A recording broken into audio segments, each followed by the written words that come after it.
dan untuk berdakwah. Jadi ini di garis bawah ya, bahwa pada gelombang kedua itu memang para habaib yang datang ke Indonesia itu memang sebagai ulama dan untuk berdakwah. Beda dengan yang datang pada gelombang pertama ya, memang mereka datang rata-rata menjadi TKY atau tenaga kerja Yaman untuk para penjajah kafir Belanda.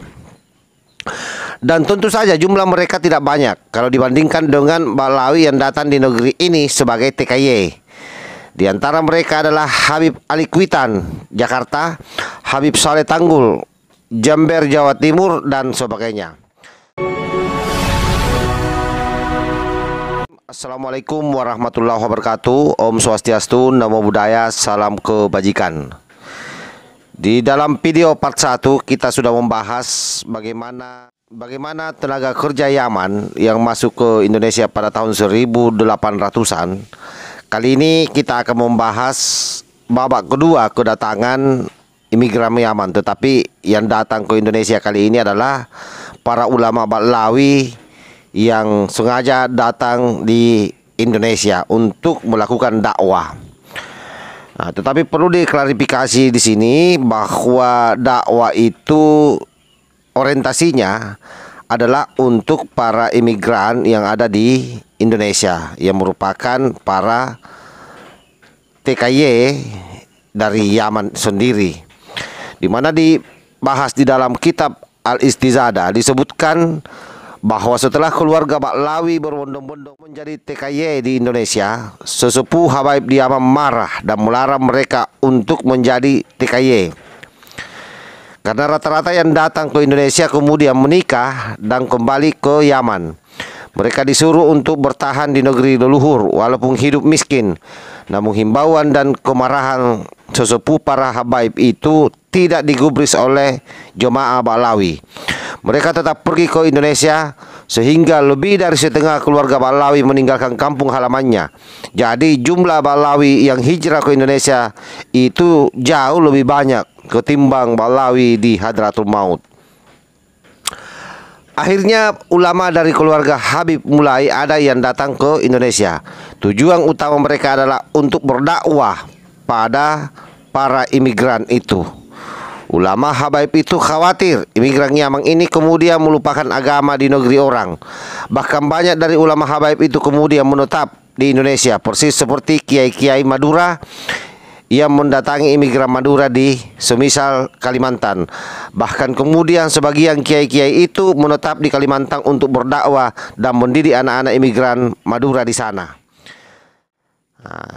Jadi habaib jenis ini memang datang ke Indonesia sebagai ulama dan untuk berdakwah. Jadi ini di garis bawah ya, bahwa pada gelombang kedua itu memang para habaib yang datang ke Indonesia itu memang sebagai ulama dan untuk berdakwah. Beda dengan yang datang pada gelombang pertama ya, memang mereka datang rata-rata menjadi TKY atau tenaga kerja Yaman untuk para penjajah kafir Belanda. Dan tentu saja jumlah mereka tidak banyak kalau dibandingkan dengan Balawi yang datang di negeri ini sebagai TKY. Di antara mereka adalah Habib Ali Kwitan, Jakarta, Habib Saleh Tanggul, Jember, Jawa Timur, dan sebagainya. Nah, setelah semakin banyak imigran Yaman di Indonesia, mereka pun merasa perlu ada untuk tempat bermusyawarah dan tempat berlindung ketika ada masalah. Sehingga didirikanlah sebuah lembaga yang diberi nama Rabita Alawiyah. Dan entah siapa yang pertama kali mempunyai ide untuk nama ini, yang pasti nama ini jelas-jelas terkesan monopoli. Lembaga ini monopoli, jadi maksudnya hanya kelompok Balawi saja. Lembaga untuk semua imigran Yaman kok menggunakan nama khusus keluarga Balawi. Nah, di dalam kitab Al-Istizadah menyinggung hal ini dan menyebutkan adanya keberatan dari sebagian tokoh terkait penamaan dengan Alawiyah. Namun lembaga ini tetap berjalan dengan nama Rabita Alawiyah. Pengurusnya pun dari keluarga Balawi dan non-Balawi. Rupanya yang non-Balawi berbesar hati dan menerima nama itu demi kerukunan sebagai semasa imigran di negeri ini.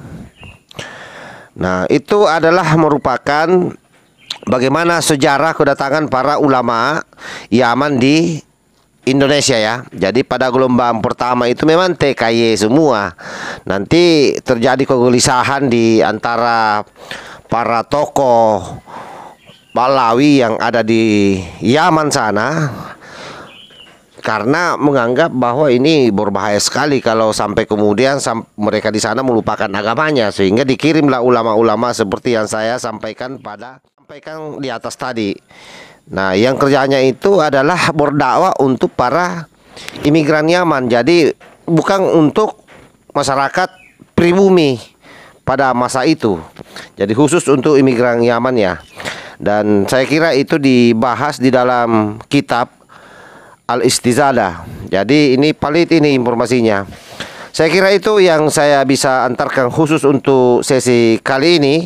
Nanti kita akan lanjut lagi bicara soal bagaimana sebenarnya kenapa terjadi konflik di antara oknum Balawi dan oknum non Balawi, yang pada akhirnya kemudian terbentuklah yang disebut dengan Al-Irsyad, yang merupakan pecahan dari organisasi yang saya sampaikan tadi, yaitu Rabita Alawiyah. Ada beberapa hal di situ yang membuat mereka harus kemudian berpisah. Nah, itu juga lah di kemudian hari kenapa Al-Irsyad ini rata-rata kemudian berkiblat menjadi Wahabi di Indonesia. Nah, itu ada juga ceritanya di sana. Nanti kita akan kupas pada part yang ketiga. Wallahul muwaffiq ila aqwamit thariq. Wassalamualaikum warahmatullahi wabarakatuh.